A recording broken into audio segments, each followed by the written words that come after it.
you do not understand white supremacy, what it is, and how it works, everything else that you do understand will confuse you. In all of these 9 areas of activity, economics, education, entertainment, labor, law, politics, religion, sex, and war. Anywhere on the planet, minute by minute, day by day, all of the time, all of the time, all of the time. Let me start off by saying good morning, a grand rising, or as my friend Sankofa 777 says, Amani. Welcome to the June the 29th edition of the Counter Racist Code Show with Mr. Neely Fuller Jr. So blessed and so happy to have this opportunity and privilege to be able to present Mr. Fuller to some this morning. It is a great feeling. And thank you for listening, especially the first-time listeners. In particular, Rita 888 is in the house this morning. Be Good One is there. Again, Sankofa is there. Let's get on code. Just entered into the chat room. Oh, yeah. Oh, yeah. We got Darnell in here, George from New York, and many. Now, if you would like to speak with Mr. Fuller or has a VGQ, here is how you can do that. Simply dial 516-453-9921. And when you do that, ma'am, or when you do that, sir, I'm going to request that you just make it brief, short to the point, so that Mr. Fuller can devote time to give you the answer to that. If you'd like, you can also Gmail me at the numero 7, Mr. Bobby, BOBBY, at gmail.com, and sometimes I read that. And those people that you heard me mention, they are in the chat room, and sometimes the chats are on there, and occasionally I will read a chat or two, and maybe there might be a question that I may read that. So I think that's all I have to do in order to get started, but hope you're safe and sound this day. Hope you're masked up. Some have got shots, some have not, but whatever you do, thank you for being in with us today. Okay, so let's go on. Yes, let's go on. Hi, Gregory from Florida is in here. Again, George from New York, and man, New York is really representing this morning. All right. Want to say a special hello to Mr. Gatewood. Moon Pie is running the controls today. Mr. Gatewood, that problem that we had, I just want to tell you that the results were good, and the gentleman did email me or Gmail me and let me know that you handled the problem. So I just want to publicly acknowledge that. So thank you for doing that. Okay, on with the show.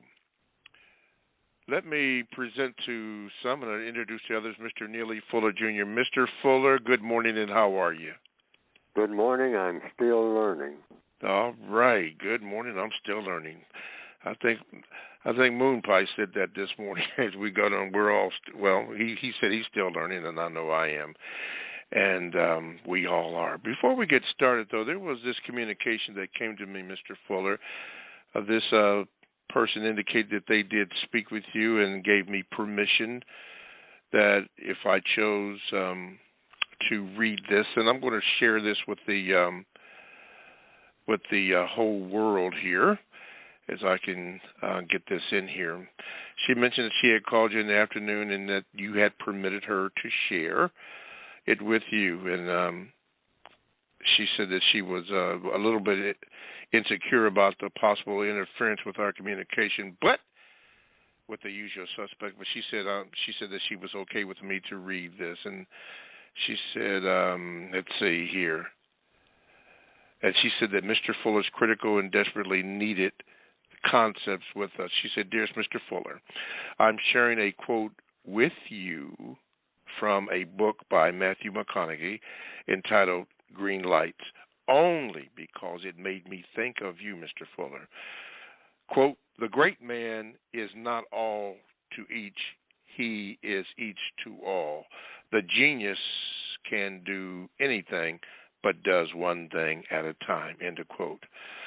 Mr. Fuller, you are that great man and genius. I have read your books for a few years now and only lately started listening to your radio broadcast.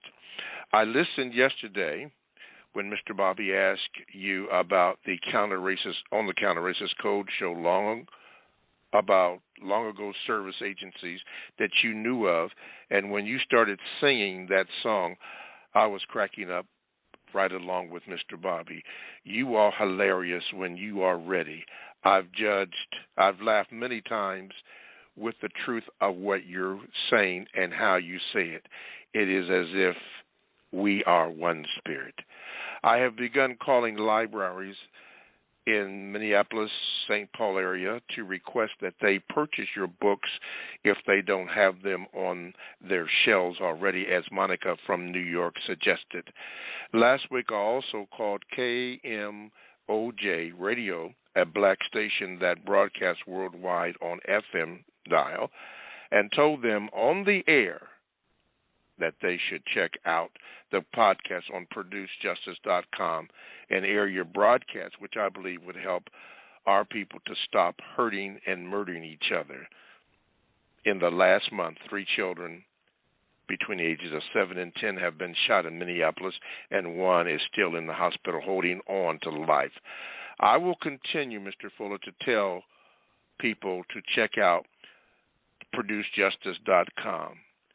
Maintained health and strength to you, Mr. Fuller, and you are our wonderful gift from the Creator. I thank you for helping me to think, speak, and behave with increased wisdom and just solutions in my life. I am more at peace, and I am still learning. I love you in truth, justice, and correctness, eternally constructive results that replace white supremacy racism with justice. And then she signed her name, Joy.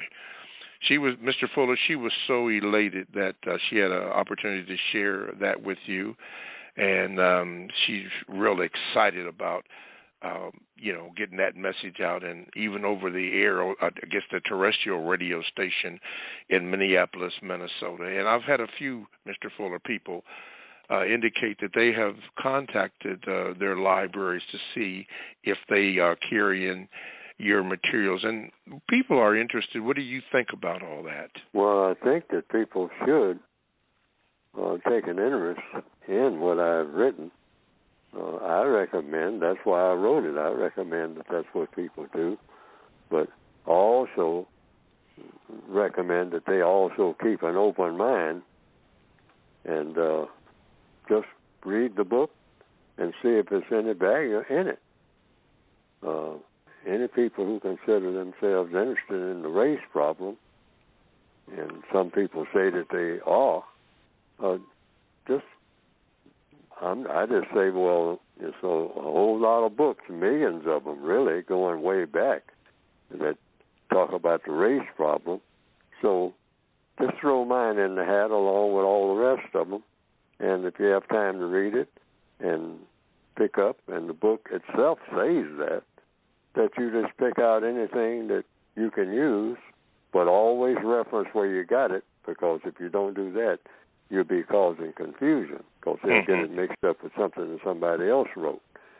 So I am, it's not so much Fuller taking credit for what he wrote, it's that it minimizes confusion when you say this came from Neely Fuller and his work, the United Independent Compensatory Code System Concept, textbook workbook for victims of white supremacy.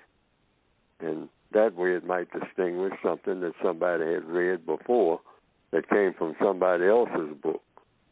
At another time, Richard Wright, Toni Morrison, or something like that, so that you don't get things mixed up about the source, because if the source causes things to happen, somebody might start making accusations and whatnot, that this is subversive material.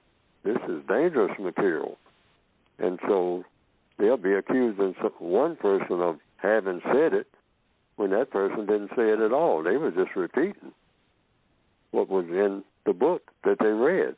And I've told people, anything that's nearly full of rights, and you present it in a meeting or something like that, you can point out that Neely Fuller wrote this, so that they won't think that you wind up, particularly something like on a job situation, you wind up in trouble because they'll say that this is something you said. And you can say, yes, I said it, but I took it from a book that I read that I had there at the meeting. And Neely Fuller wrote that book, or Richard Wright wrote that book, or Thomas Jefferson wrote that book. Whomever it was that wrote the book that you got that passage from, so that you don't get in trouble. People thinking that you're saying this. Now, a person might ask you, now, do you agree with what's said? Now, if you answer a question like that, you have to be ready to answer a question like that. And your answer may be, well, I don't agree or disagree. I'm just putting it out here to the people at this meeting and see what they think. And then I'll form my own opinion after everybody here at this conference, sir, ma'am, all of you all sitting around the table, if you're on the job situation, what do you think about this? And does it have any validity here in this workplace? Does it apply to anybody here? Should it apply to anybody here?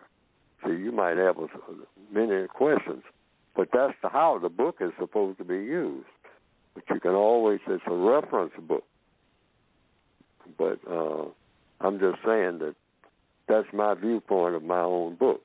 Yes, sir. And so far, I'd like to say also, and I've said this on air before, so far this book has been one of the best, if not the very best, of the very worst written textbooks ever produced, with the intention of best helping to replace the system of white supremacy with the system of justice. Now, that's my own evaluation of my own work, both whether people agree or not. I'm saying, so far, my own evaluation, looking through my book and my writings, the book has been one of, for how it served me, one of the best, if not the very best. And here I put it in big letters to myself. The very best of the very worst written. And the writing is terrible, I think, in some places, ever produced with the intention of best helping to replace the system of white supremacy with the system of justice. And then I go on to say that in the author's view, which is me, that this book is full of grammatical, structural, technical, omission, and commission flaws. I'm going to say that again. My own opinion of my own book, of all the books that are out here that are about race, I say this book is full of grammatical, structural, technical, omission, and commission flaws. That's my own opinion. Now, why do I say that? Because I think it's true. But I still say it's one of the very best or the very worst written books about counter-racism ever produced so far. But I still recommend that even with the flaws, that it will help somebody. Okay. Because it helps me. I use my own book. I just go by that. That's the standard. I mean, does it help or does it hurt you? If you use this book, does it hurt you or does it help you? If it hurts you, if it gets you in some kind of trouble or something like that, it's not supposed to happen that way. If you're a victim of racism, everything in this book is supposed to help you if it's used the way that I recommend it's supposed to be used. Yes, sir. Okay, with that being said, let's begin with this. This comes from, I'm going to say, of course I will not speak your name. This is what was written. It says, "Good morning, Mr. Fuller. This question is this. My husband and I are in our 30s with 3 small children. He is committed to figuring out how to replace the system of white supremacy with justice. He has made it his life's work and admittedly says he's a monstrosity and has little time to devote to our family issues. How should we proceed, Mr. Fuller? He wants to be like you while also having a family to tend to and lead. Are we getting in his way? Thank you for your time, Mr. Fuller." Well, no family is the way it ought to be, what we call families, because black people don't really have families. We have care units. I say that in the book. That's the term I give to it, to give it another perspective. We say family. I don't know where the word family originated, but I say, well, I'm going to try to be more explicit for prisoners of war. So when what we call families are all made prisoners of war, which I say all black people are, here in the year 2021, in the month of June, we are prisoners of war. We've been made prisoners. We were born in captivity. So prisoners don't have families. But we have people who care about each other, and that's what I say. That's how I coined the term, care unit. That means the same thing as what we say when we say we have families. So we care about each other. So that's what the book is supposed to be about, caring about people. Well, if people in our family are people that we're supposed to care about. Now, there's one thing that's going to go with that in the system of white supremacy. You're going to have arguments, and you're going to have, a whole lot of them, because that's the way the prison system works. It's going to generate arguments among the prisoners, because prison life is, or what they call prison life, is harsh. We're prisoners of war. And you're a prisoner of war, you're not in command of anything. So that means that everybody's stressed out all the time. Like what a prisoner, as prisoners of war, you're supposed to be by the prison masters. They want you to be stressed out. They want you to be suffering. That's why you're prisoners. They enjoy that. I mean, that's why they made you prisoners. They're not treating you like you're part of the same army that they're part of. So you can expect to act like people who are under a whole lot of pressure. But you're supposed to do it with care as best you possibly can. Minimize the conflict, whatever it is. And just interact with each other as best you can from day to day under these stressful conditions to be as much help as you possibly can. Why? Because you're in this situation. You're not in some other situation. You can't pretend that you're in another situation that you're not in. Codification is about you have to act from where you are, not from where you think you ought to be. So everything in the code, the compensatory counter-racist code, is about the people that you're around each and every minute, each and every day, white and non-white, male and female, and etc., regardless of your station. What do you do in certain circumstances? Because everything is about what you do and what you don't do. That's got to be kept in mind 24/7 in every circumstance. In answer to the person's question who is calling in, is asking, what do you do in those circumstances? you do the best you can, minute by minute. You look at everything that you're doing and everything that everybody else is doing and say, wait a minute now, let's everybody calm down. What is the most constructive thing that we can do? Because the code says, and people have asked this question on the air and in seminars and whatnot all down through the years.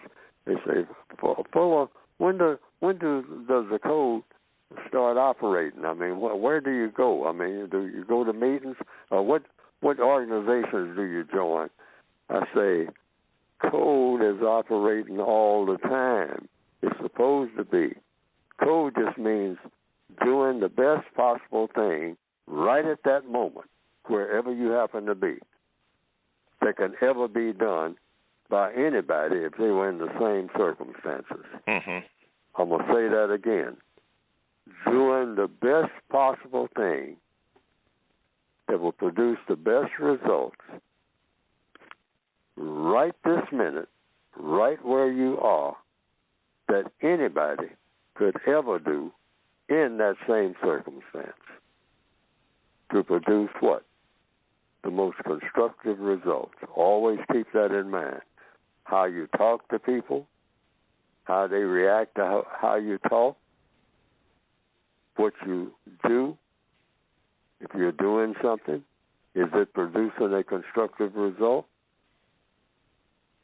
Like I said, people ask me all the time, what problem are we supposed to be solving? I say the one right in front of you at the moment. If you can handle that problem and learn how to solve it in the best possible manner, even as ragged as the result might be, you're doing your very best. You do your very best. And you keep doing that. And if everybody on the planet does that, all problems get solved. That's the equation. That's the theory. Okay. All righty. 516-453-9921 is the number you call. Make sure you depress the number 1 button. And I see Monica from New York. We definitely have to get to her. But right now, we're going to go to Darnell. Let's see, Darnell, let me get you in here. Yes. Okay, Darnell, good morning. And you are on with Mr. Fuller. Good morning. Good morning, Mr. Bobby. Good morning, Mr. Fuller. Good morning, sir. Morning, sir. According to the United Independent Compensatory Code System concept, why is it important for the victims of white supremacy to have a code that gives them constructive results day in and day out? And Mr. Bobby, I'll extend one. Okay. Well, I just said it. A code is nothing but what? What is a code? It's doing something. Doing something like what? To achieve a goal. So it's important for everybody to be trying to achieve something, even if it's no more than just walking across the room and picking out a chair and resting if you need to rest, or getting out of a chair if you have already had enough rest, and now you have to go and paint the garage. Why? Because the garage needs painting. So now if you're going to paint the garage, most likely, when you look at the can of paint, it will even have a code number on that can of paint, most likely. A code number that means what? What is a code? It's to make something distinctive, make something stand out so that you'll know what you're doing and why you're doing it. Now, on that can of paint that I'm just mentioning now, I'm just saying these things off the top of my head about code, since we're talking about code. So you look at it and say, this is code number, let's see, A-427, light yellow paint. Well, that's the code number for that can of paint. Well, why does that can of paint have that code number? That's to distinguish that yellow paint, light yellow, sunshine yellow, whatever trade name it might have, from the can of paint next to it, which is seaside tan. Seaside tan / beach tan. That's the term that company decided to call that type of paint. So you look at it, and it might even have a little sample of, in a little square of what it looks like on your wall. And you say, oh, yeah, well, I think I like this seaside color. That yellow paint is too glaring. So that's what I'm going to use. So you go up, and they swipe that across the thing that picks up a code number in the store when you're in there in a modern setting. And that's a code. Code is supposed to be for what purpose? Anything that's codified. Efficiency. Efficiency. Black people need efficiency when it comes to getting things done, when it comes to the race issue. That's why I call my book a code book. It's supposed to enhance efficiency, not having to go the long way around on everything. Always tired and worn out by the time you get about halfway to where you should be, when you can get there instantly, if you can, and in a codified manner. That's supposed to help you to do things more efficiently. Like when they swipe that can of coffee, in the grocery store that you're buying, it has a code.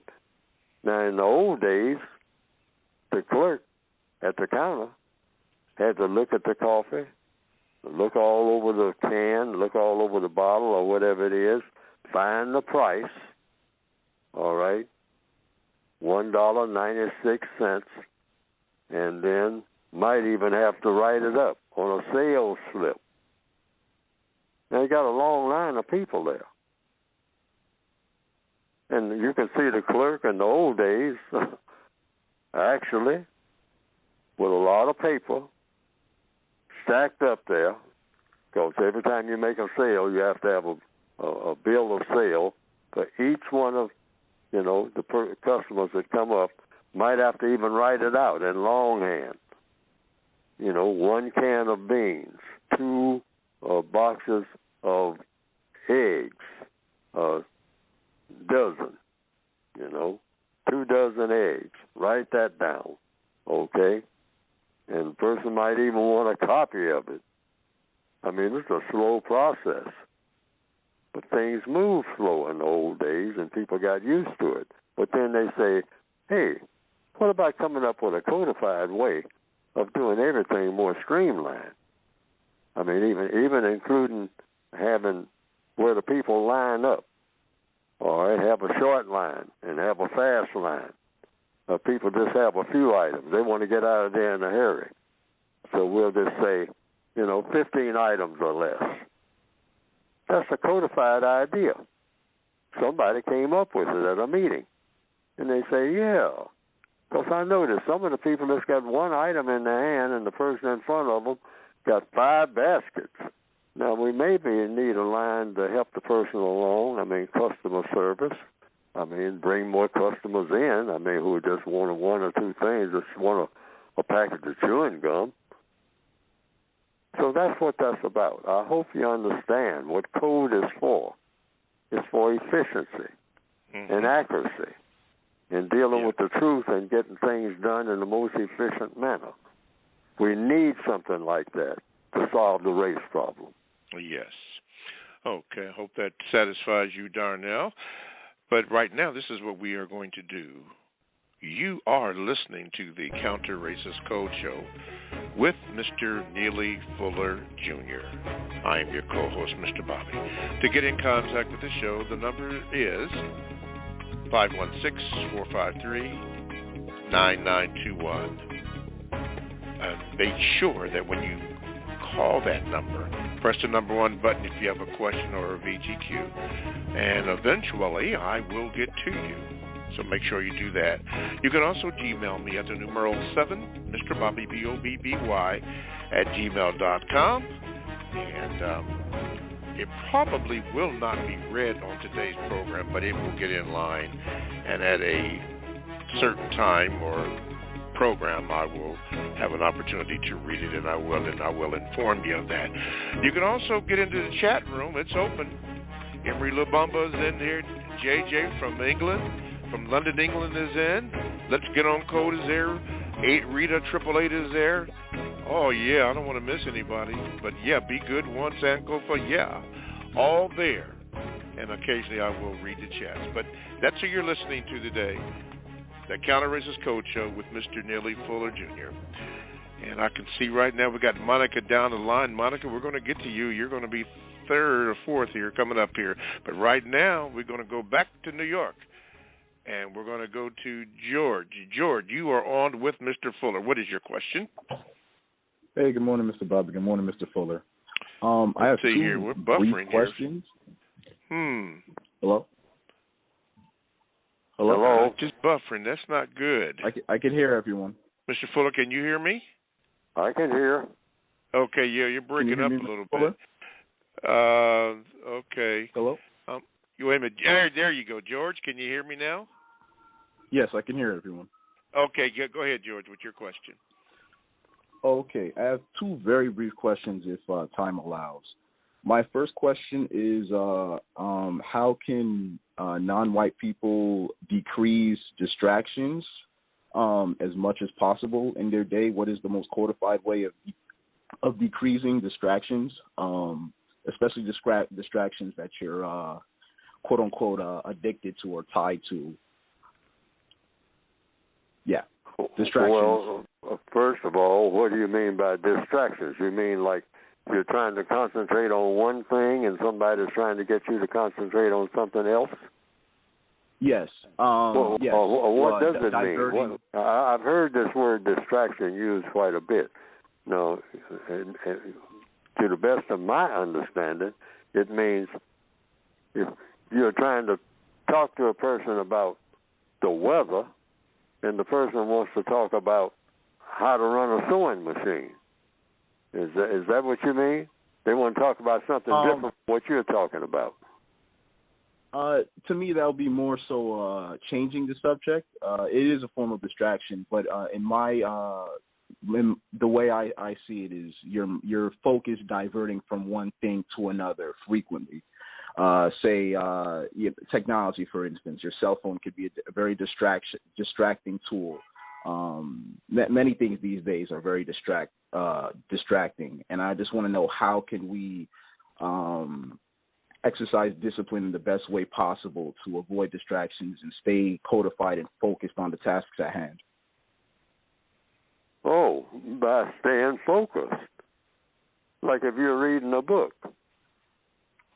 If I understand what you mean by distraction. You're reading a book, and so you're in the subway, and the subway, it might be a kind of a rickety subway system, and it's a whole lot of noise, and there's somebody sitting next to you, and they got a radio playing. I mean some what they would consider to be music that they want to hear, and they don't have any earplugs or anything like that, and they're just sitting there with the radio in their lap, old-fashioned radio. Might be a person with old-fashioned habits, like I have some of those, and the person just sitting there with the old boom box, and you're trying to read, and then the sounds of the subway and the tracks and all like that, and the wheels, that's making noise. There are three people standing right in the aisle right next to you, and they got a loud conversation going about something and doing a lot of laughing and whatnot. I mean, like they're coming from a ball game and talking about the ball game, and everybody's trying to talk at once, and they got a hot conversation going. And so these are distractions. So you minimize distractions if you're trying to read. Or you might even put some earplugs in and whatnot and just tune out, you might say, the distractions. It's very simple. That's something people do this naturally. Or you might get up from that seat and go to another car. If it's a type of subway car where you can go from one car to another, and let's go there, and it might be just 2 or 3 people in that car, and they're as quiet as they can be. And for some reason, the wheels on that one, are not clacking real loud, and you got a long trip. So there you are, and you can now concentrate on what you're reading. That's all it is. You reduce the things that are distracting you from what you're trying to concentrate on. It's just that simple. Okay. What is your second question, sir?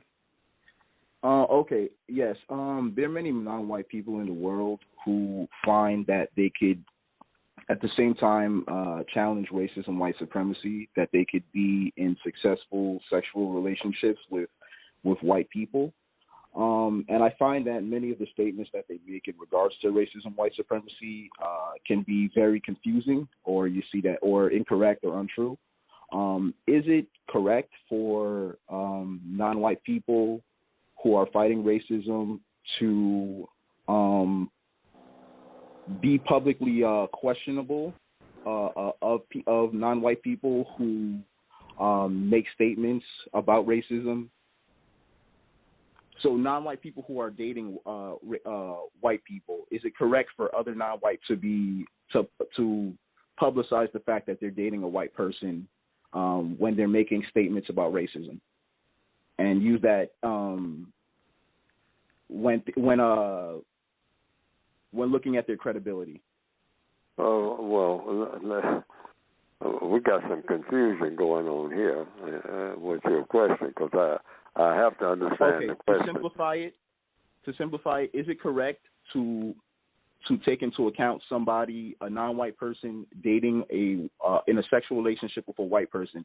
Is it correct to take that into account when looking at their credibility when they make statements about racism? Well, you're talking about another victim of white supremacy? Yes.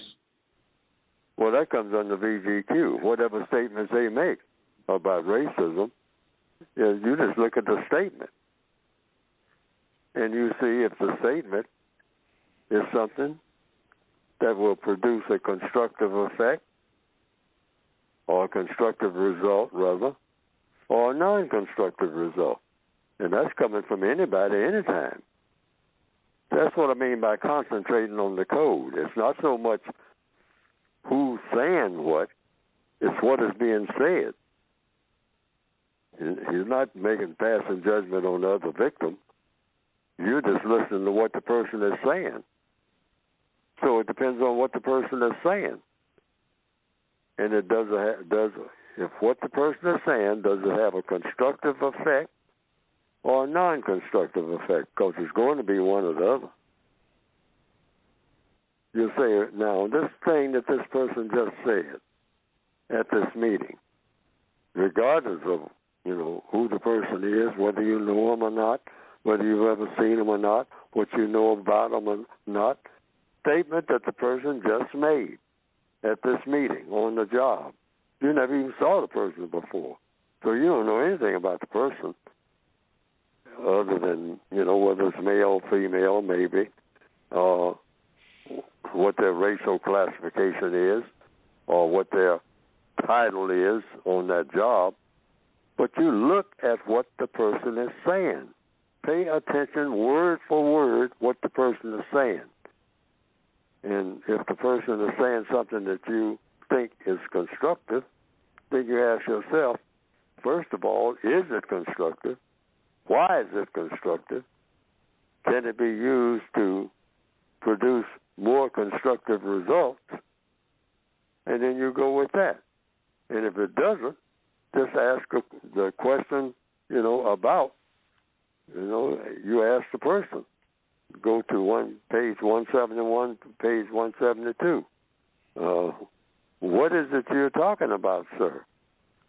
If you don't understand what they're saying, and get them to explain it, and then you ask the person, what's going to be the constructive result? That's the bottom line. In anything, if we do this or don't do that, so don't get wrapped up in other people's personalities, particularly other victims of white supremacy. That's a no-no. Don't pay any attention to that. Pay attention to what they're actually doing or proposing be done. And ask yourself, according to logic, is it constructive? And if you get confused, just ask them, how is this constructive, sir, what you're saying? Is it constructive? Is it supposed to be constructive? And if so, how? And wait for the answer. That's what I mean by codification. Mm-hmm. Thank you, George, from New York. Don't be a stranger. Okay, let's go up here, and we have Gregory from Florida. Let me see if I can get you in, Gregory. Let's see here. Okay, Gregory, you're on from Florida. What is your question for Mr. Fuller? Hey, good morning, guys.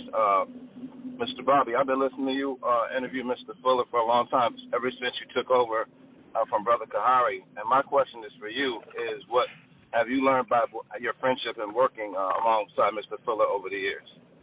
I tell you what, usually the program is for Mr. Fuller, but since you asked me that, and I'll do it quickly, I am in the process of still learning. Everything. I'm still learning. That's it.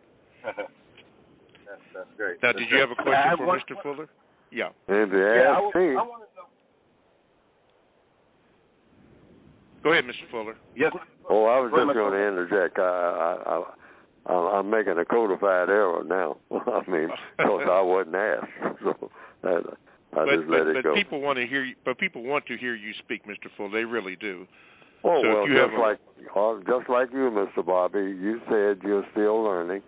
Yes, sir. Me too. I'm on this program as an equal to everybody I'm talking to. That's how I look at it. Why? Because I am.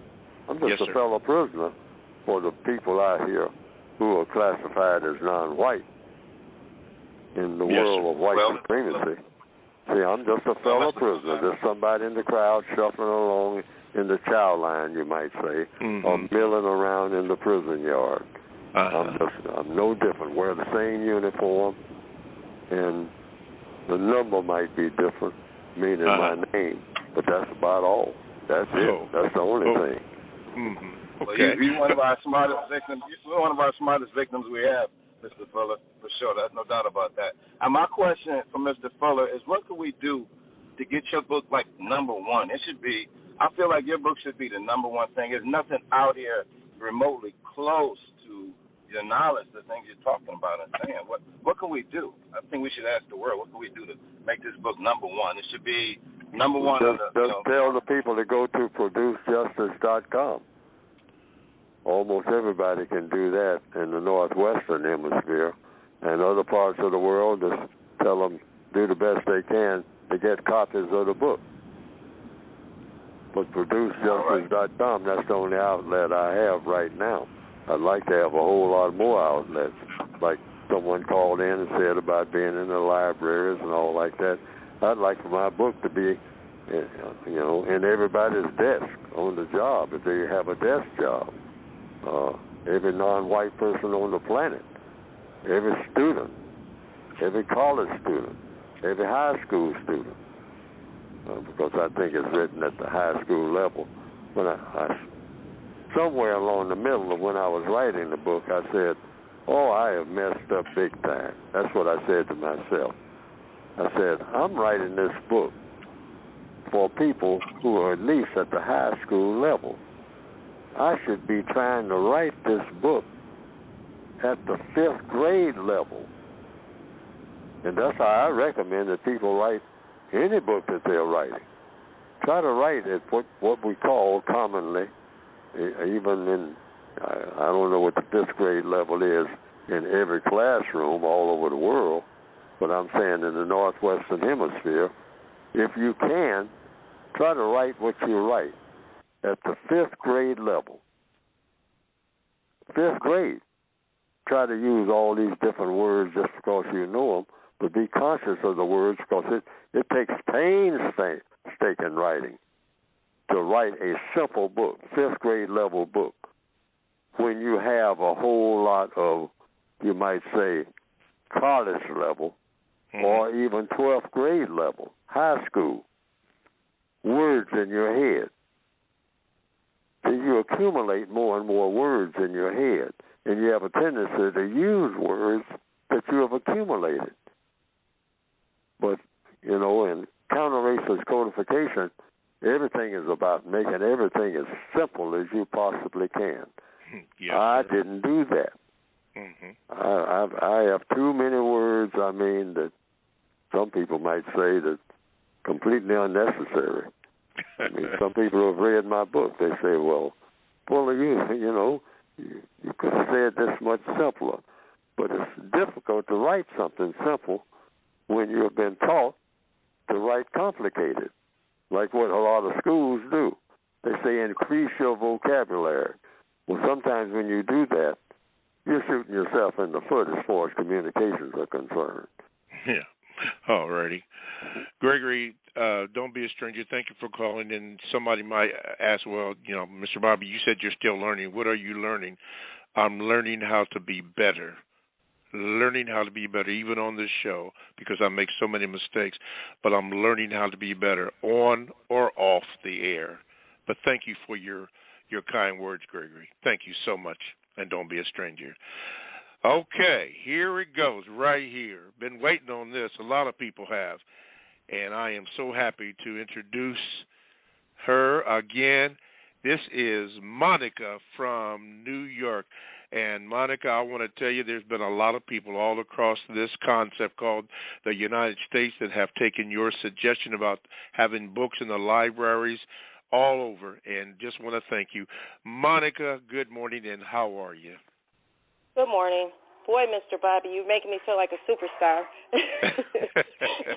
Thank you so much in a very, very, very, very good way. I have a question for Mr. Fuller. Yes, ma'am. My question last week, I know you did say, Mr. Fuller, you took the vaccine, and I highly believe, I know you're into solving problems and being constructive, but my mind kept going to just thinking how the white supremacists, how you've taught us how they're always thinking ahead. So my question is to you. I don't want to cause confusion, and if you would like to answer it, what pushed you to get the vaccine? And I'll add in, I did not get the vaccine. I don't plan to get it, but it was kind of in my mind. I know you always say is ask questions. You know, I don't want to answer it for you, so would you be able to elaborate a little bit for me? Or Now, the question is what? What made you decide to take the vaccine? What made me decide to take the vaccine was talking to people, some of whom had taken the vaccine and some of whom they said they hadn't taken it and the reasons they gave. And so in talking to quite a few people, and people who I kind of trust their judgment in other things, and some people who were in the medical field, people who worked in hospitals, and directly and indirectly, I got messages from them, and they said, Fuller, it's a roll of the dice, like you say. They agreed with me on that because I said, hey, this looks like a real roll of the dice. I mean, I don't really know which way to go on this. So what do you think? And what do you say? And then they'll say, well, I went through the same dilemma, but I decided to do it. And then they told me, you know, and I listened to different people. And then I decided, well, I'm going to err on the side of this. I'm going to put on my blinders and get in the car and see where I can go. Okay. Even though I know I got blinders on. You don't drive a car with blinders. But that's the only way that this particular car will go anywhere. And I got to go somewhere because I can't stay where I am without feeling very uncomfortable with it. And so I just, what you might call, like going up to the roulette table and rolling the dice. And anybody who knows anything about roulette tables, and I've never been to a roulette table. I've never done that kind of betting or gambling or anything like that. And but I've seen it in the movies, and I've seen it when I've been walked through a casino without doing any gambling. Because when I was in the casino, the Sands Hotel, I did not put one dime in anything in Las Vegas. I was just there as a guest. I didn't spend nothing. But that's another story. But that's how I looked at it with the vaccination in answer to your question. And I decided to take it. Okay. The double dose. That's what I took. And I'm holding my breath. I'm holding my breath now because I took that last shot just less than a week ago. And I'm holding my breath that I haven't been poisoned. Okay. Just one quick update, Mr. Bobby, as far as Mr. Fuller's book here in Buffalo, New York. Yeah. I was unable to get it here, and I just wanted to make you aware, Mr. Fuller, some of the libraries may do this. Because you have on there it's a textbook, workbook, they wouldn't accept it in my area. So I was just wondering, was there a specific reason you put on there that it's a textbook, workbook? I couldn't get it in this area, so just wondering. Wait a minute, you're saying what? I'm the person that called about the library, that you could call and request a book. Oh, yes, ma'am. So in Buffalo, New York, I tried. I was unsuccessful. This has been almost probably 2 months now. So they're not going to do it. Their reasoning, they said, because you have on there, they cannot accept a textbook. And I've been pushing it. They're not going to do it. So my question is to you, was there a reason you put on the cover that it's a textbook workbook? You mean the library did not accept textbook workbooks? Yeah, they won't accept it because that's on there. So I wanted to just let you know, and then the listeners. Did they give a reason? Because they're saying they cannot publish or have in the library books that are textbooks. And you know how on your cover it does say it's a textbook. Well, wait a minute. Did they give a reason why that is a library law? No, they just said, well, I'm sorry, if you go on the website, it is on their website. We cannot, we will not purchase a book that's a textbook. But I kept pushing it, and that's kind of just the reason that they gave. It's a textbook. It's on our website. We can't purchase books that are textbooks. So I've been pushing it since I called. What was that, almost 2 months going into now? Well, they're not going to. The reason, excuse me, but the reason I'm asking that question, that called for another question. Okay. Why is it the library system does not accept textbooks? That's the question. Yeah, There's got to be a reason why. The library has books, so if they say, yes, but this library doesn't accept textbooks, okay, so what is a textbook? See, everything in codification is about questions and answers. And see, sometimes you ask a question and you get an answer, but it's not the answer to all of the substance of your question. And that is important to remember. Always be ready with another question, and another question, and another question, and another question, and another question, and another question. Until when? Until all questions are answered. You're never supposed to walk away from a situation scratching your head. Okay. Well, I guess I have homework, Mr. Fuller, and I'll keep trying. All you have to do is just ask another question, and that would be my question automatically, because I'm trained according to the code to think like that. To think, they say, well, sir, we would like to have this book and all like that. I mean, we do accept books, but we don't accept textbooks. And I would just simply say, what do you mean by textbook? Say, well, you have a textbook. It says so on the cover. Okay. Okay, why is it you don't accept textbooks, but you accept other type of books? That's the question. Right. And that's what I'm going to ask. Thank you. Okay.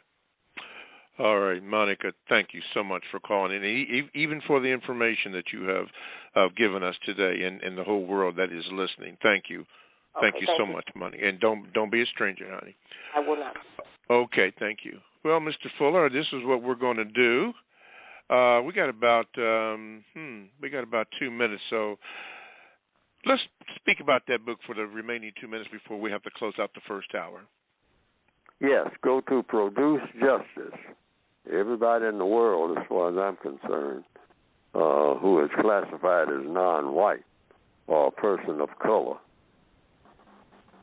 go to producejustice.com. That's producejustice.com. And what will come up on the screen is a brief description of a textbook, workbook, for thought, speech, and/or action for victims of racism, white supremacy. That's in small print down at the bottom of the Revised Expanded Edition.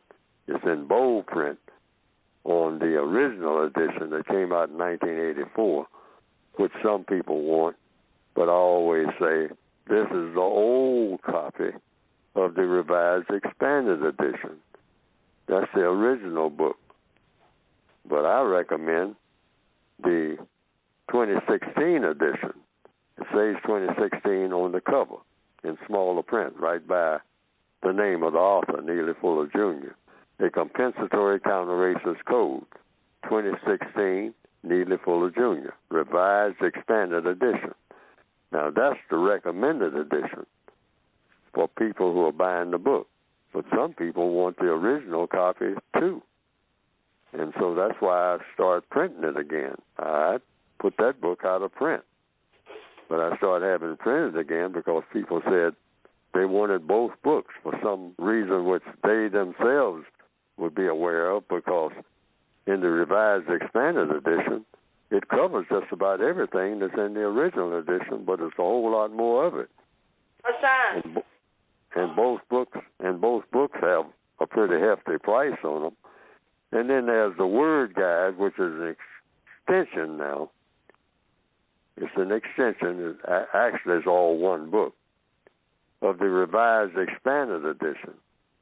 But I couldn't get it. I would like to get it and still would like to get it in one volume. The Compensatory Counter-Racist Code and the Word Guide, the basic Expanded Edition and the Word Guide. I'd like to get that between the same two covers rather than have the four covers that I have it in now. So I didn't do that deliberately. I did that reluctantly. I did try to figure out every way that I could, because I've seen books that are 800 pages, because that's what it will come to, both books together. And but I couldn't figure out how to do it, and I couldn't work with anybody who knew how to do it and have the print be big enough. I didn't want it to be like a lot of Bibles are written. Yeah. That very small, tiny print that you got to have a magnifying glass. So I have to have a magnifying glass to even read my own book now at my age. I'm sorry to have to cut you off, Mr. Fuller, but we are right ahead. Thank you. We are at the end of the first hour. Thank you, everybody, for listening to the first hour. If you have to go, we'll see you next week. But for those of you who are going to stay on the line, we are having another hour of the Counter-Racist Code Show with Mr. Neely Fuller Jr., which will commence in about 5 seconds.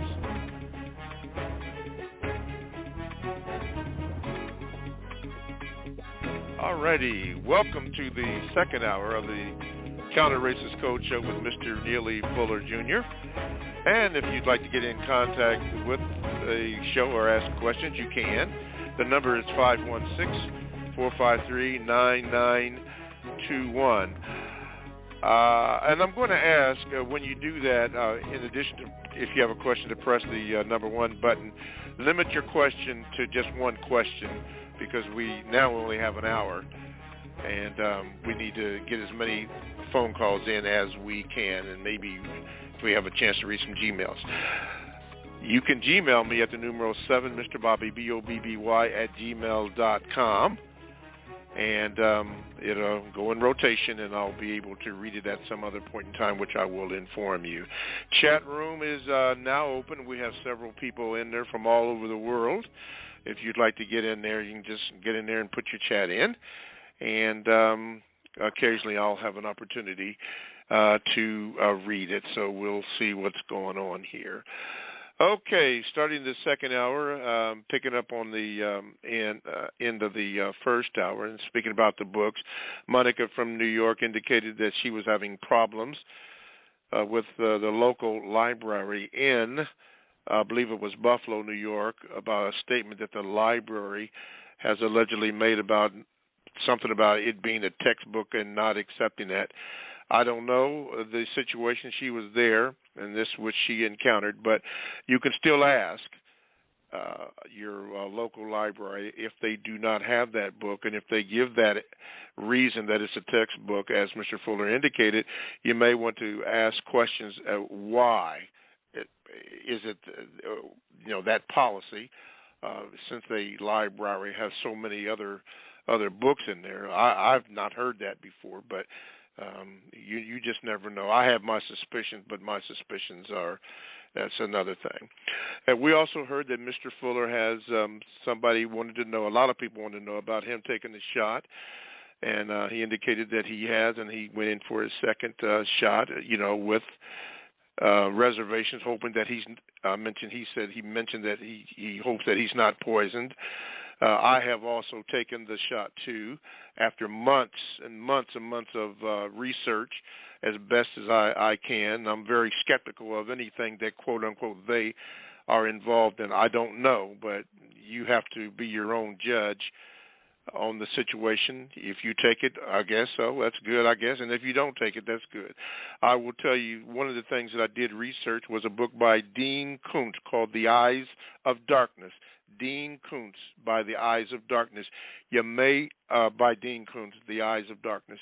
You may want to give that a look-see or get the crib notes on that to see what's going on with that. There are several other publications and several other things I did to get the research on this, but as Mr. Fuller indicated, we're not sure. And anybody that does confusion, you know where that comes from. Okay, with that going out of the way, let's go into Phoenix, Arizona, and I believe it's going to be Darnell. See if we can get you up here, Darnell. Yeah, we got you. Darnell, good morning and welcome to the Counter Racist Code Show with Mr. Fuller. Good morning, Mr. Bobby, and good morning to you, Mr. Neely Fuller Jr. I'm a first-time caller, and I just wanted to, real quick, a quick VGQ and just a quick question for Mr. Fuller. Mr. Bobby, I just want to thank you, sir, for all of your efforts with your relationship with Mr. Fuller and keeping his voice and his message of, getting black people codified. I just want to thank you. I just know the path you guys have went to get to this particular point, to still be able to, have his message still loud and clear. And Mr. Fuller, I just want to thank you, sir, for your tireless efforts in your lifetime. You're almost getting close to the 92 here in a couple months, but I am just so impressed with you, sir. Just your sharpness, your logic. I mean, there's just so many things about you, sir, that I just don't know how to, use the right words just to express the gratitude, for fellow prisoners and black people. Some of us don't even seem to even deserve, your efforts sometimes when I think about it, but I do know deep down inside that you really do care about black people. So I just want to thank you, sir, for your life's work, and you're still doing it, and it's just a blessing to know that we can actually talk to you, an icon that we can actually talk to, So I just wanted to express that as well. But my question, Mr. Fuller, I just had a question with the word or the term "good white people." I just wanted to know what are you your thoughts on that term? All right, thank you, ask sir. when somebody asks when somebody says anything about anything being good, whether it's a person or a creature or a thing or a situation. When somebody uses the word G-O-O-D, well, if you notice, the word good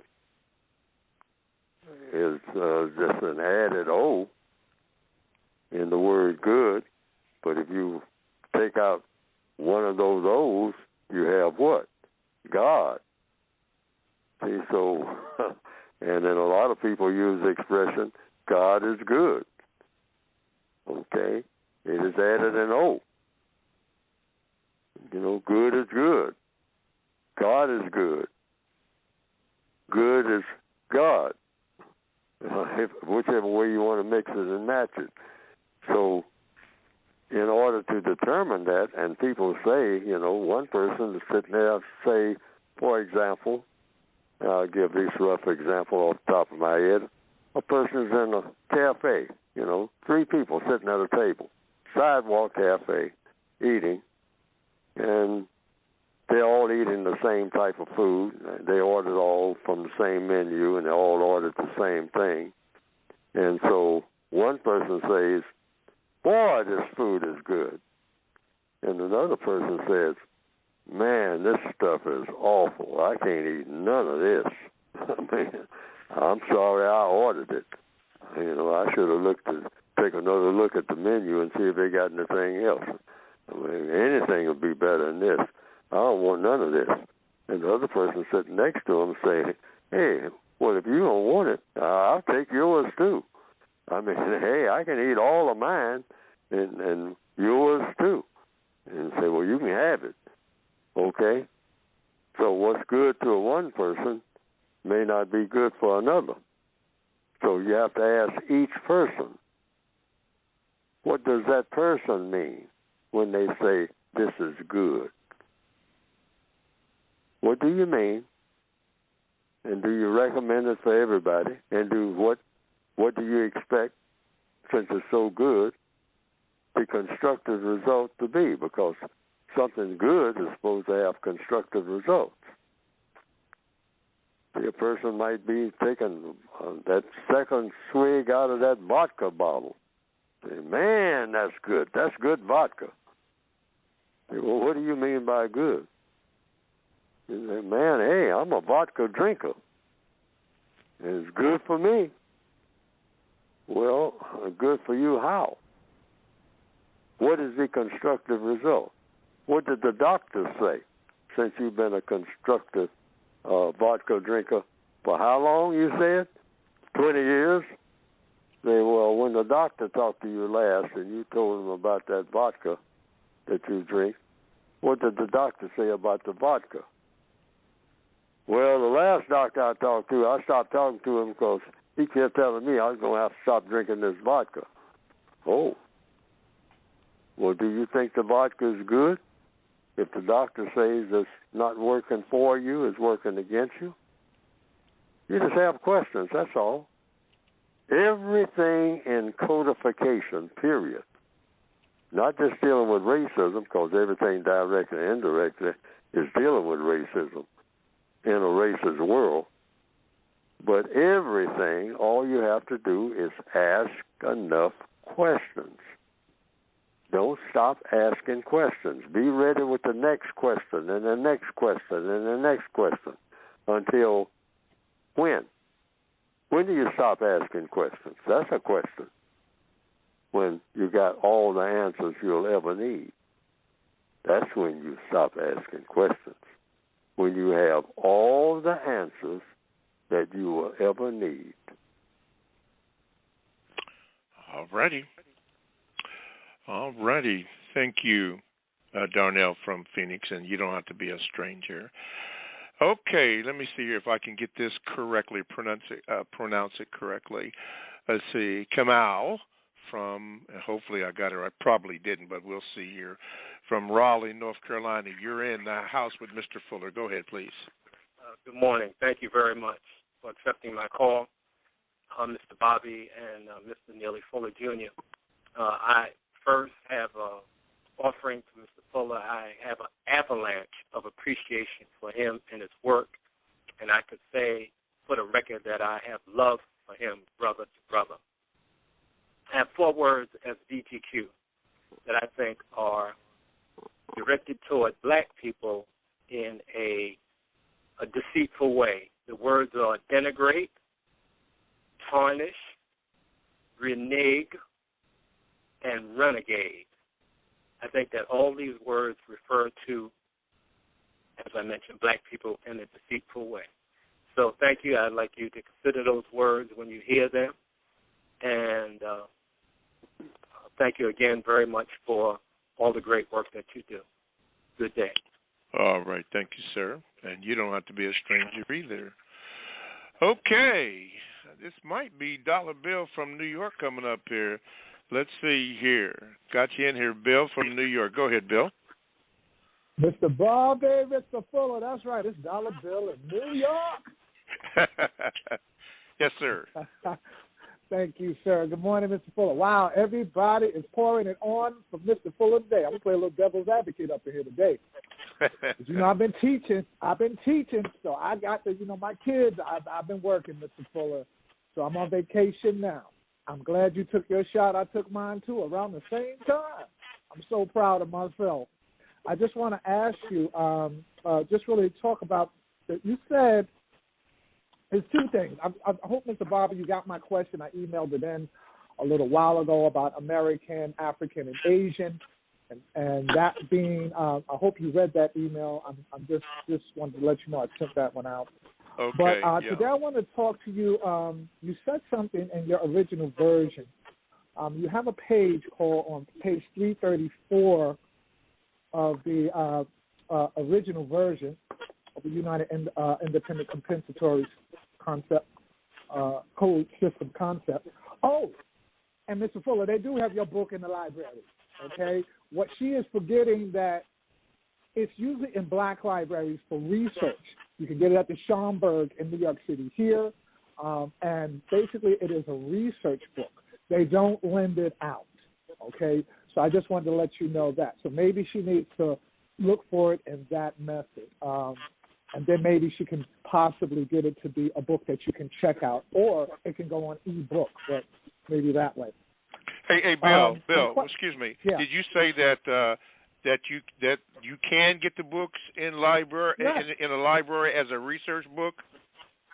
Yes, it is in the Schomburg as we speak. When she brought it up 2 months ago, I researched it, and it was at the Schomburg here in New York City. Okay. So there are, but that's a black library, So it's research for black history and African studies. So maybe she needs to, but maybe we can get it into to be checked out as well. Oh, okay, thank you for that info. Okay. Yes. Okay, so my question, Mr. Fuller, on page 334, the original version, you have a page that's called Quotations for Thought, Speech, and or Action. And one that stood out to me, you said the most important question in all racial matters is why. One should always ask it. 1962, Neely Fuller, Jr.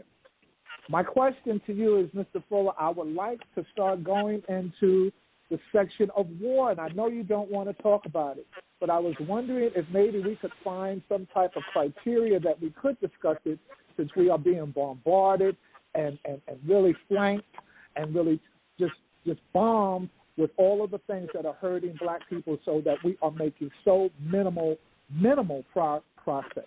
So I was wondering about that and why we cannot discuss that when we call in. Have a good day, gentlemen. All right, thank you. Thank you, Bill. All right. Mr. Fuller. If I understand the question is, why is it that I don't discuss it on the air on the podcast? I believe so, yes, sir. If that's the question. Because it's too detailed. And it will take up a whole lot of time, and I have to go through a lot of back and forth, and it's too easily misunderstood. Because in writing about it, it's precision work. And it would be misunderstood and misinterpreted probably by some listeners. And it's just a difficult thing to discuss. See, because a lot of, it can be discussed, and should be in seminars where you have ad infinitum time. But it's like talking about going to the moon and back. And say if I was going to get into the details, not just of talking about going to the moon broadly, but on this program, Neely Fuller is going to talk today about the details of going to the moon and back. And I started talking about mathematical equations. I started talking about everything that has to do with going to the moon and back. And I would have an hour to do it, or whatever, or even if I had a whole day on this podcast, or 2 weeks. It would get kind of laborious.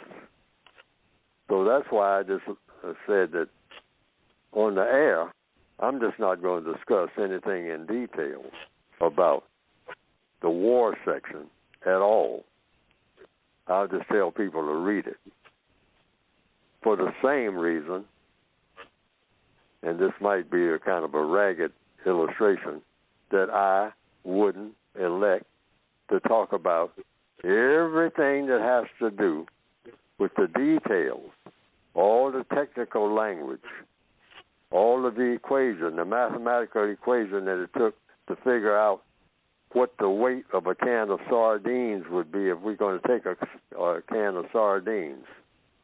And I was going to discuss it here on this program. And this program was going to be devoted to 6 weeks of talking about going to the moon and back. That I set that aside on this program, this podcast, to do that. That would be an enormous task. And it would lend to what? A lot of confusion. So I don't want any kind of confusion when it comes to talking about people killing people. And that's why I do not discuss that in the air. I just say read the book and take it for what it's worth. Because that's the way the book is supposed to work anyway. Neely Fuller's not going to be around, but hopefully the book will still be here. So there will come a time when people can't ask Neely Fuller anything.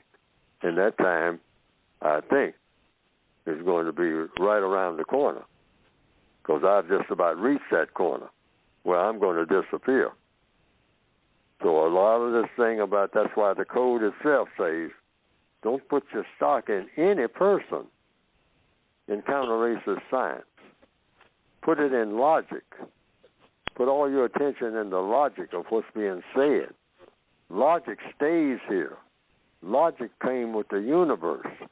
The only thing that Neely Fuller has to follow, if he's going to make any sense at all, is the logic that was here before Neely Fuller was even thought about being born.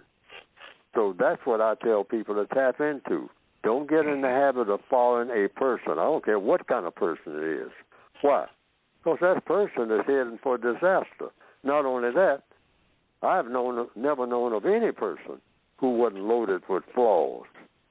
When you just look at them with a fine-tooth comb, look at them under a microscope, everybody on this planet is seriously flawed.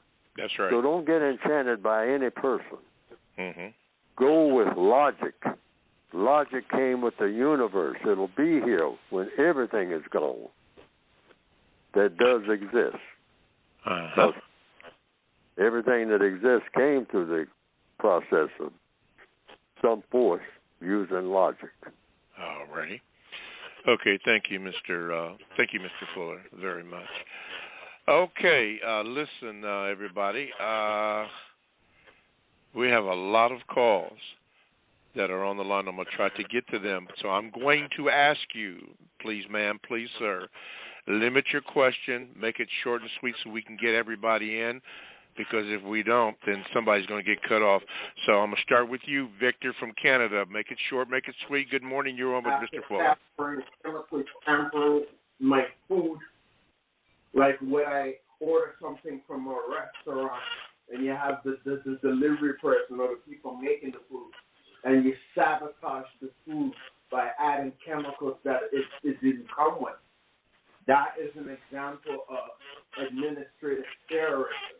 It's also an example of administrative sabotage. Administrative terrorism is the use of a combination of words used to produce violence. You people do acts of violence, and you try to make people afraid. Am I afraid? Of course I am. Because this racist system is everywhere. Is there a question in there or what?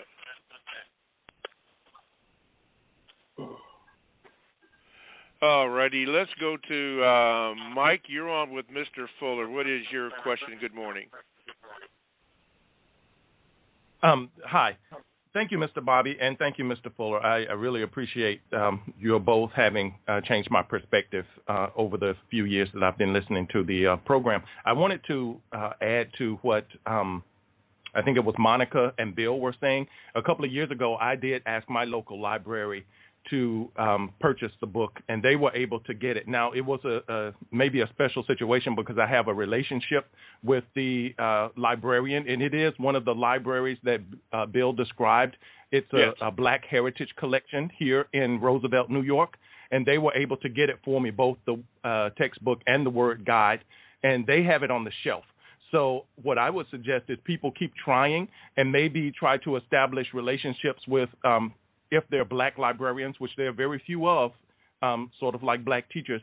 But if you can establish relationships with Black professionals in the library systems in your area, then maybe they can advocate to getting those materials on the shelves. But I was able to do that a couple of years ago before I actually purchased my own copy. So, I wanted to encourage the listeners to continue to try to get Mr. Fuller's materials on those shelves. Thank you. Good information. Now, did you have a question for Mr. Fuller? Thank you. But we appreciate that comment. Thank you so much. No, I don't. I love listening to him, and I think that listening to him is probably the best thing that I can do in terms of codifying myself. So yes, I really sir. appreciate it. Thank you, Mr. Fuller. Thank you, Mr. Bobby. Okay, thank you. All righty. And don't be a stranger, Mike. Okay, let's see here. Let's go to Marcus. Okay, Marcus, let me see if I can get you in here. Okay, there you go. Marcus, good morning. How are you, sir? Good morning. I'm doing well. I'm still learning. My question that I have today, first of all, I'm 26 years old, and I'm working in what you would call a corporate setting over here in Los Angeles in the port area. And I'm the only Black guy in the office, and at my age as well, too. So listening to the show, listening to my progenitors and everything has kind of helped me, like the previous caller said, codify myself and just give me to help understand what I'm doing and what's going on in the world that I'm in. But I came across a problem last week. One of the white guys in the job is around 31, 32-ish. He asked me to do something, but his instructions weren't clear. But I understood what he was asking me to do. So what I did was write down the task, and I completed the task. But after I had to do, kind of just some understanding and processing what was going on and why he asked me to do it. So my question is, why, when the suspected racists or suspected white supremacists, however you may call them, on a job setting ask you to do something, but they're just not clear on what they're asking you to do or why? Then you keep asking questions. It's just like being in the first grade in school. I mean, you're in the first grade. So the teachers say, now you have a problem, like my first grade teachers do. Any problem that you have, hold up your hand. So you hold up your hand. You do that. You never stop doing that. The same thing you did in elementary school, because everything is elementary when you don't know what's going on. That doesn't stop, no matter how long you live. If you've been here 800 years, 900 years, like Methuselah in what they say the Bible. Hey, you still ask questions about anything you don't know about. So how many questions? Like I said earlier on this program on the last hour, like some people will say, you're asking too many questions. Then you ask for permission to ask one more question, logically speaking. Now, this is code. When a person says you're asking too many questions, then you say, do I have your permission to ask you one more question? And the person gives you permission to ask that one more question. That one more question will be what? Logically speaking. How many questions are too many? And always wait for the answer. So anything, see, when somebody tells you something that sounds like it's confusing, that means the minute something hits your mind saying, I'm a little bit confused about what this person is asking me to do, and I'm confused about why they're asking me to do it. They didn't ask nobody else. That might be the situation. They didn't ask all these other white people around here, why they ask me to do this specific thing. But they never ask nobody else. That might be the situation. Mm-hmm. So anything that you're asking why, W-H-Y, about, that's a question that you don't carry around in your mind. You ask the person who most likely is supposed to provide the answer. If the person says, I don't know the answer to that, that calls for another question. Well, sir, ma'am, who does? And then the next question is, how can I get in touch with this person? Or should this person get in touch with me? See, endless questions. Why? Basic codification. This whole code, everything I've written, is all about one thing in technique. I'm talking about technique now. Questions and answers. Everything. There's no exception to that. Why? Because universally, it's a universal law.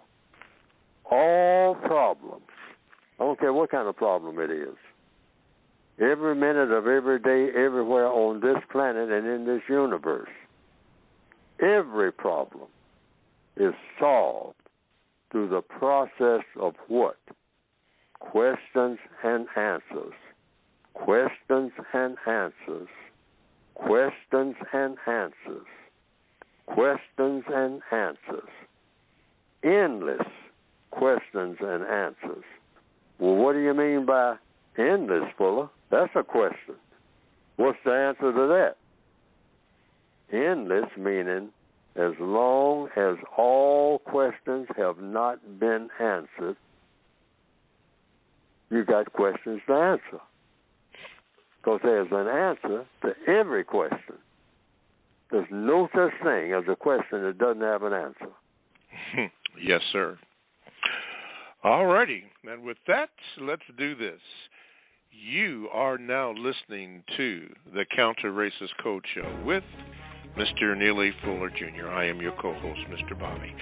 If you have a question that you would like to be a participant in the show, just simply dial 516-453-9921 and be sure to press the number 1 button so that I can recognize you and get you online. We've had a lively discussion today, so you may want to do that. You can also Gmail me at the numeral 7, Mr. Bobby, BOBBY, @gmail.com. And it could get read today, depending on what's going on in here today. So it could be read, so you may want to do that. The chat room is open, so you can also leave your comments on there. It's been lively today on there, so you can simply do that also. So yeah. Alrighty, so let's go into the last 29 minutes of the program, and this is from the Gmail. And this, Mr. Fuller, is from Mitro from, I believe it's so-called French Guiana, but he says this. Said, some non-white males people believes that when they abuse a female white person, they are taking a revenge. Now, I'm reading it just the way he wrote it. My question to Mr. Fuller is, why during the existence of the system of white supremacy, it is not a revenge? Why is what a what? Okay, I'm going to read his question. It is not a what? Revenge. What's the last word? Revenge. Why is what not revenge? Okay, I'm going to read his question again. He says, why during the existence of the system of white supremacy, it is not a revenge?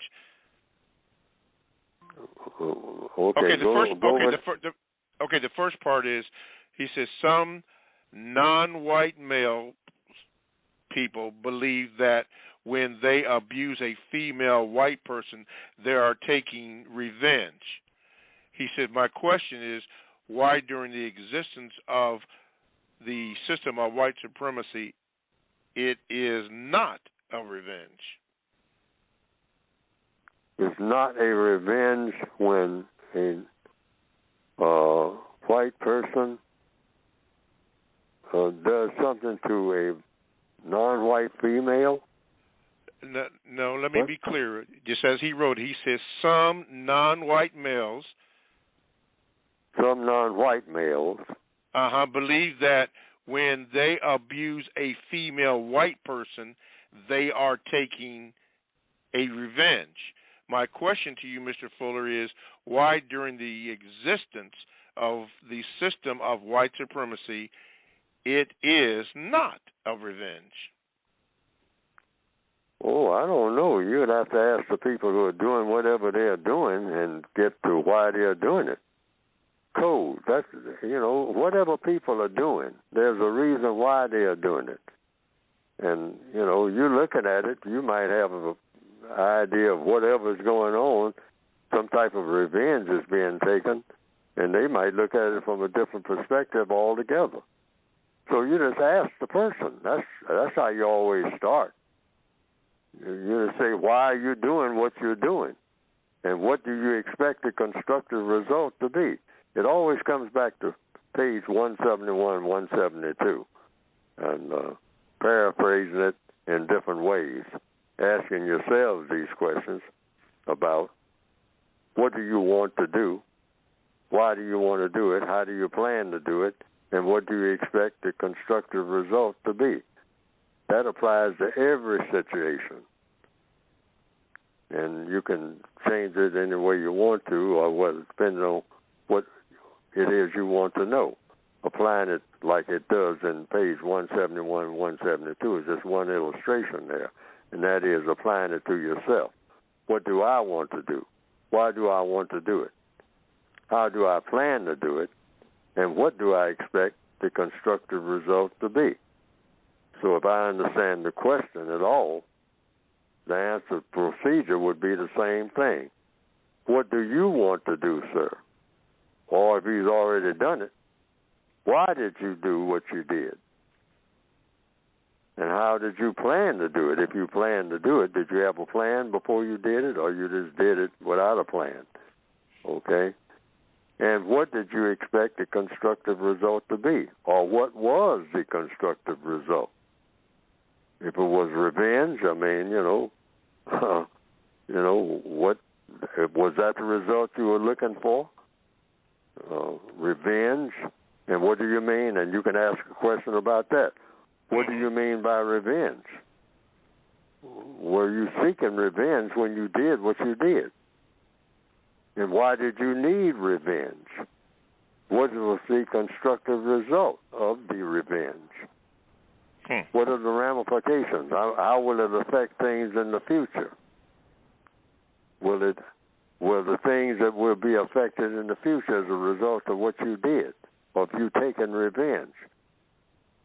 Did it produce a constructive result, or do you think it will? And if so, more questions. When? Where? Under what circumstance? Any circumstance? Some circumstances? What specific circumstances? See? Questions. All righty.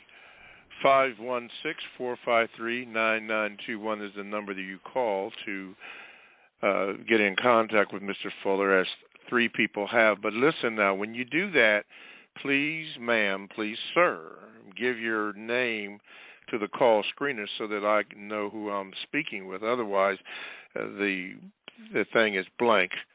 The line is blank, and I don't know who this is. So I'm going to proceed until I get a name here. This comes from Anonymous, Mr. Fuller. It says, "Greetings, Mr. Fuller. I took you up on your suggestion regarding the TV series I, Claudius.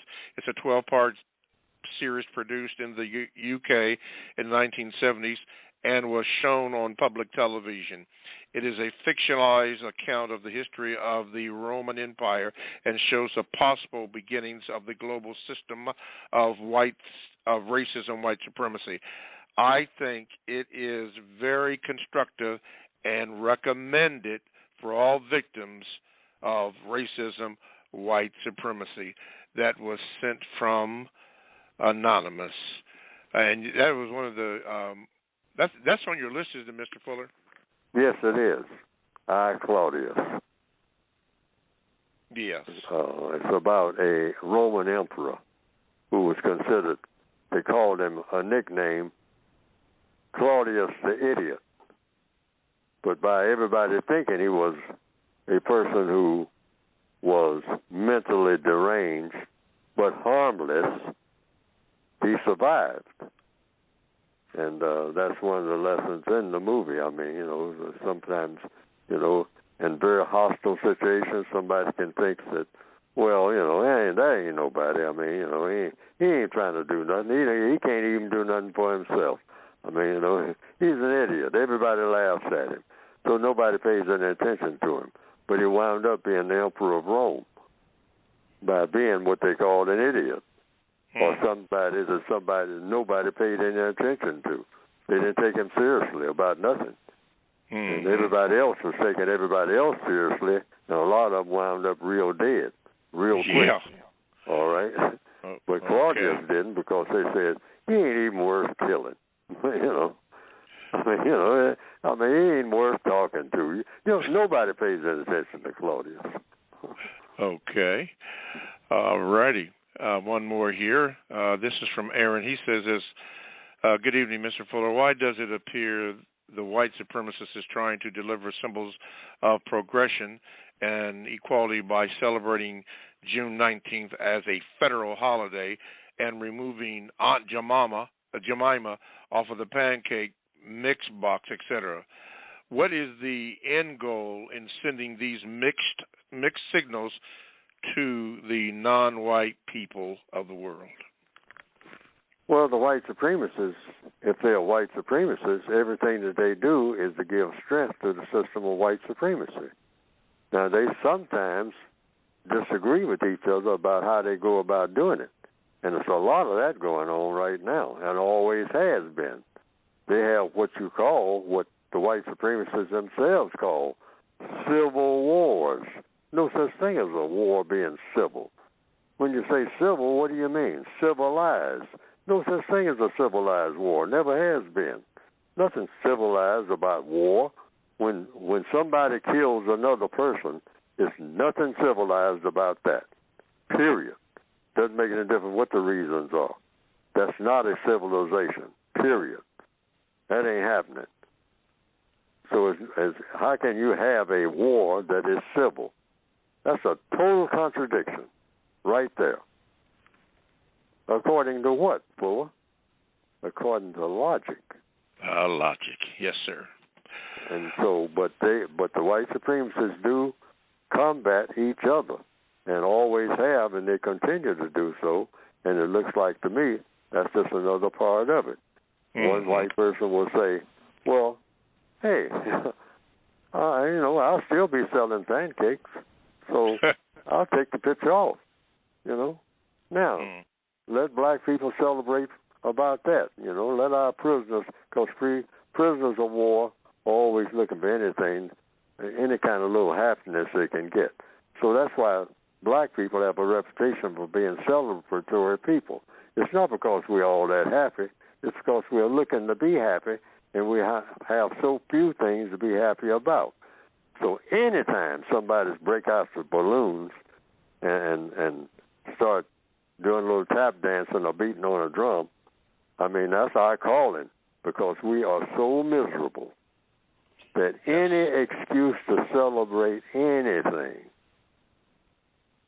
we will take advantage of and immediately want to celebrate. And so the white supremacists, some of them say, oh, black people are angry about Aunt Jemima? Well, I'll just take Aunt Jemima off of the pancake box. And then I'll even sell more pancakes to them because I took it off when it probably never should have been there in the first place. But I gain all around. And then another white person will say, no, I want to insult them, so keep it on there. Okay? But the refined white supremacists will say, no, we don't lose nothing. We ain't losing no money. And we ain't losing them buying pancakes, And it's still Aunt Jemima's pancakes. We'll just take the picture off. Just take the picture off. All righty. Thank you, Mr. Fuller. Let's go to Lola in Dallas. Lola, what is your question for Mr. Fuller? Lola? Yeah, okay. Okay, yeah. What is your question for Mr. Fuller, dear? Greetings to you, Mr. Bobby. Greetings to you, Mr. Fuller. It's always an honor to speak with you. I'm just trying to pull myself together. I'm really off code. I usually have something specific to say. I get very emotional in speaking to you since I have known who you were.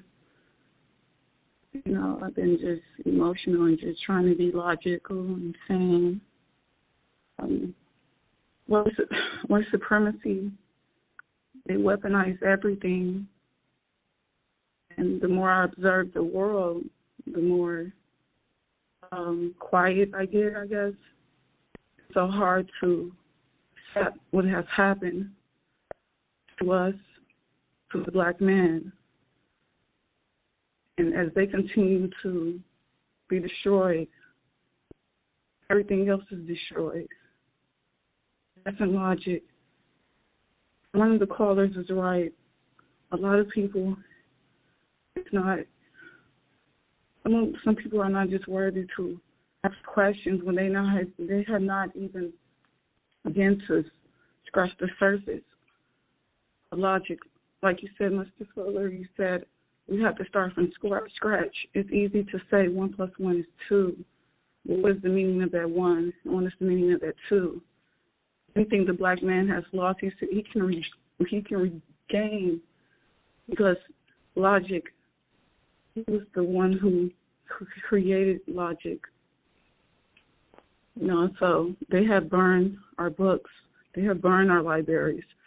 And speaking on that category of what we were talking about earlier, like the whole internet is an encyclopedia, it's a library and many other things. I think we can put the book out more efficiently that way as well. If we're talking about, efficiently doing things. But Mr. Fuller, I would just like to say that you have saved my life, and I'm just grateful, and I don't want to just prolong things, and I'm just grateful to always be able to speak with you and to be able to exist at the same time. You have helped me, and I continue to just thank you and show so much gratitude. And I don't have a question, but I will have one next week. Okay. Thank you. Thank you very much, Lola. Let's go to Terrence here. Victor, you're next.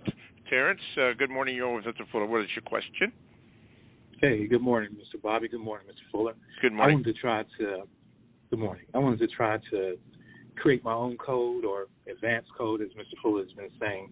And so I wanted to talk about black culture and make a slam dunk on it and say, I'd like to suggest that we replace the word black culture with non-white, non-constructive, uncoded traditions. And in that way, we refer back to the code. We don't, we cover all non-white people instead of just saying black. And we get to the point of the culture that we have adopted or been taught is non-constructive. And I think that gets right on the head. And so that's just my attempt to follow instruction and create code. Because otherwise I think when we just use the word black, and I understand we don't like to hear the truth sometimes, but when we use that black, it doesn't really explain what we're talking about. We're talking about non-white people doing non-constructive behavior, calling it culture, and it's uncoded. And so I wanted to ask Mr. Fuller what he thought about that. All right. Thank you, Mr. Fuller. Well, if I understand the question, they're interchangeable. Black, non-white, same thing. And I do that in the book. A lot of places in the book. I put black or, non-white. It's just three categories of people. And this is in the textbook, too, when it comes to race. White people, non-white people, and white supremacists. Now, officially, quote, unquote, whatever that means, in the Northwestern Hemisphere, I think the latest census says it's something like somewhere between 21 and 23 categories of race.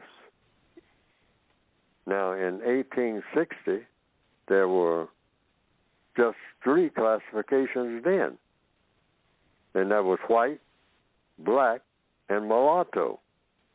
That was it.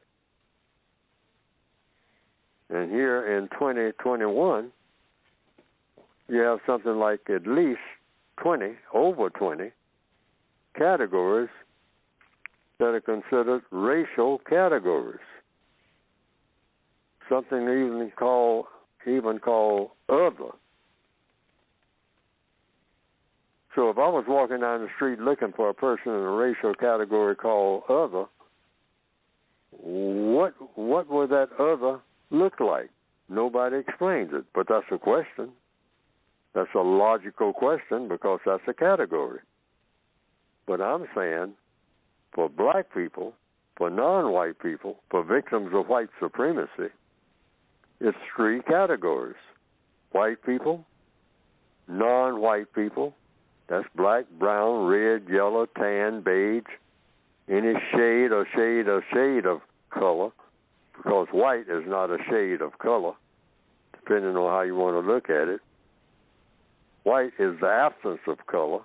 White is not even a color. That's why we are called colored people, because they say white is not a color.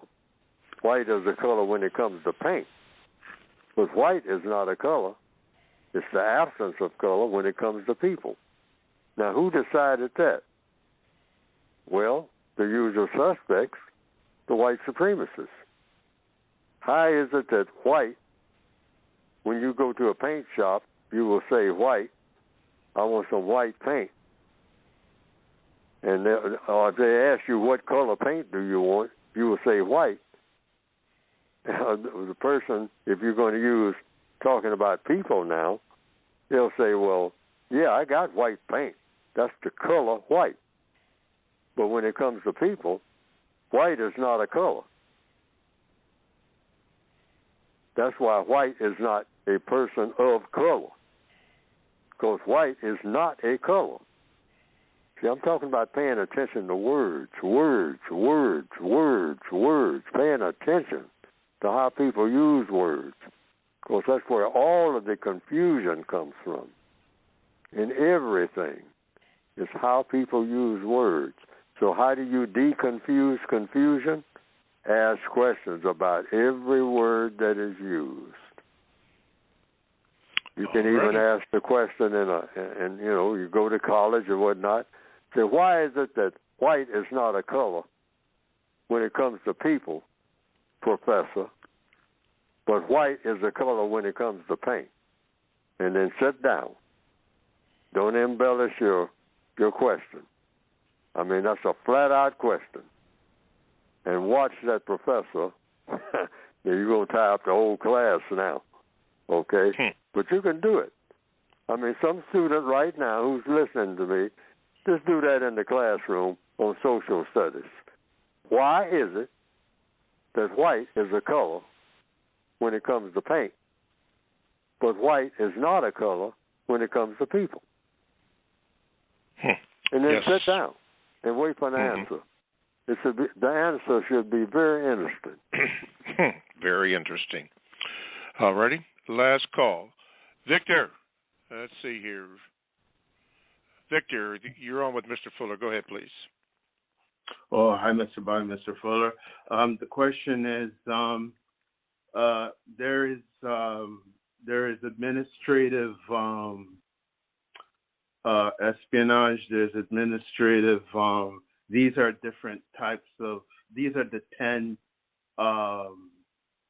actions of an incorrect government. So I was wanting to ask Mr. Fuller, if all of these things are going on, how do you deal with these things on a daily basis? I mean, you have the code, but how do you deal with these? Dealing with an unjust government. Okay, Mr. Fuller. In the code book.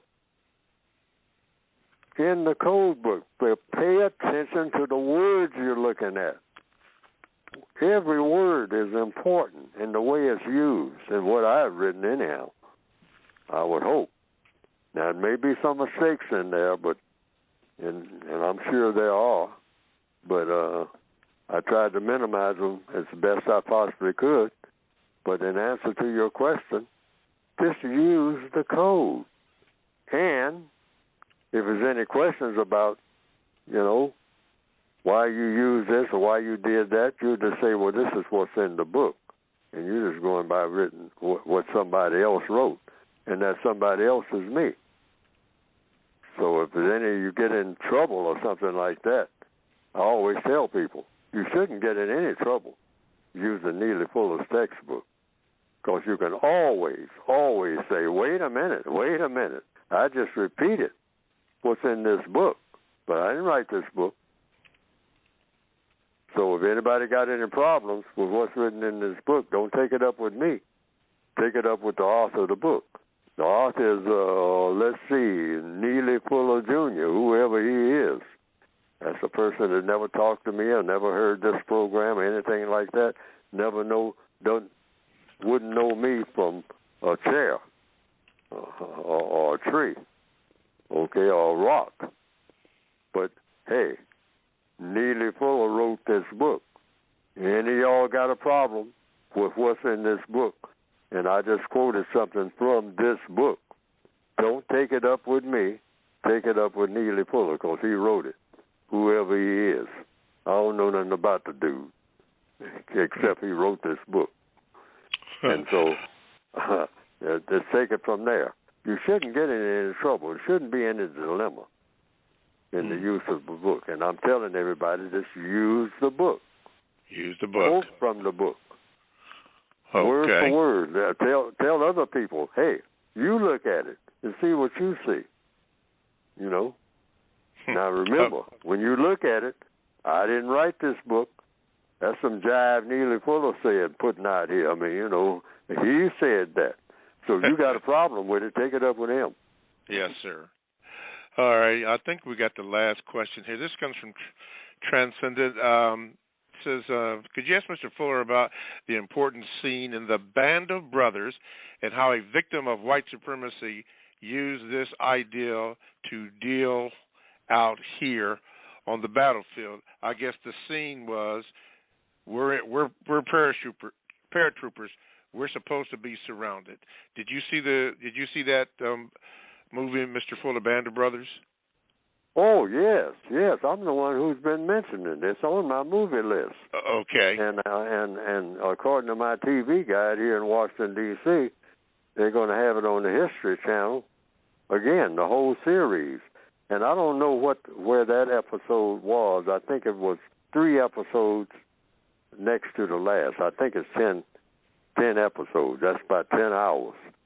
But I think, I don't know, I think it's 10, but it might be number 7, somewhere between 7 and the last one. They show a scene where one lieutenant rose up in a Jeep. This is in World War II in the Army, and says, "Hey, Lieutenant," he's one lieutenant talking to another, "you better get your people out of here. I mean, do you know what you're doing? You all are just sitting around here. Don't you know they have broken through up there, the enemy? They're coming with tanks, artillery, everything. They're coming at lightning speed. So they got everything. So they came out of nowhere. So they hit us. They hit us hard. And everybody's fleeing. And you better get your people out of here, Lieutenant, because in a couple of hours or so, you're going to be surrounded. Don't you understand that?" And I'm kind of paraphrasing here, but I'm giving you a picture of the scene, kind of chaotic and whatnot. And the other lieutenant looked at him calmly and said, "Lieutenant, we are paratroopers. We're supposed to be surrounded."